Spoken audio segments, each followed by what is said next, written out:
মা, কি হয়েছে ভাইয়ের বউয়ের? কি হয়েছে মা ভাইয়ের বউয়ের? আর বলিস না, তোর ভাইয়ের বউ আর 3 দিন ধরে শরীর খারাপের নাটক করে শুয়ে আছে।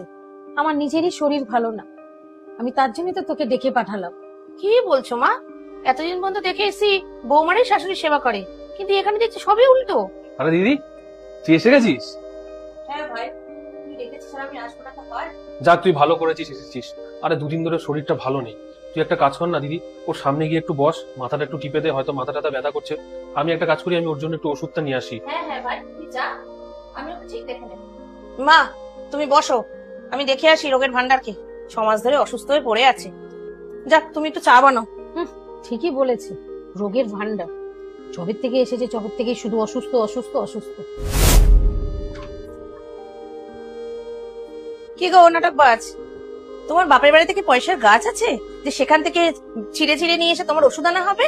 একবার ডাক্তারের কাছে গেলে 2-3 হাজার টাকা এমনি বেরিয়ে যায়, আর তুমি 15 দিন ধরে আমার ভাইটাকে শুধু ডাক্তারের চক্করে লাগিয়ে যাচ্ছ।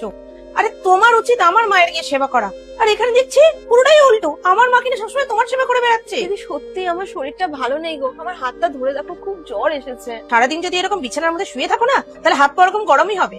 তুমি উঠে তো একটু মায়ের সাথে কাজ করতে পারো গো, তা তো করছো না। একটা কাজ করো না, তুমি তোমার বাপের বাড়িতে চলে যাও না এই সময়টা। তোমার যদি এতই আরাম করার ইচ্ছে, তাহলে চলে যাচ্ছ না কেন তোমার বাপের বাড়ি? আমি আমার শ্বশুর বাড়িতে কোনোদিন 1 গ্লাস জল গড়িয়ে খাইনি, আর এখানে কিনা ভাই আমাকে ডেকে পাঠাচ্ছে তোমার সেবা করার জন্য।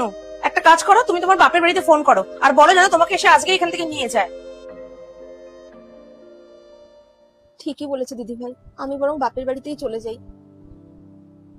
কিন্তু অভিকে কি বলবো? অভিকে তো এটা বলা যাবে না যে দিদি ভাই আমাকে বলেছে বাপের বাড়িতে চলে যাওয়ার জন্য।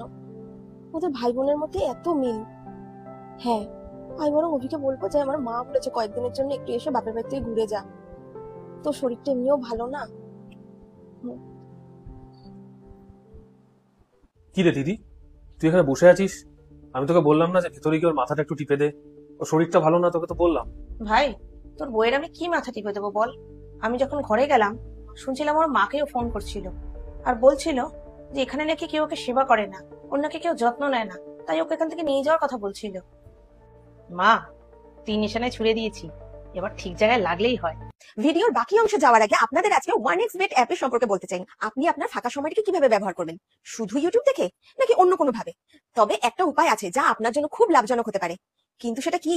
দেখুন, আপনি শুধুমাত্র একটি ক্রিকেট ম্যাচ দেখতে থাকবেন তা কিন্তু নয়, সেখান থেকে আপনি আর্নিংও করতে পারবেন। তার জন্য আপনাকে করতে হবে ম্যাচ প্রেডিক্ট, যা আমি পরবর্তী ম্যাচে করতে চলেছি। আমাকে আজকে ম্যাচগুলির মধ্যে একটি প্রেডিক্ট করতে দিন। বাহ, প্রেডিকশন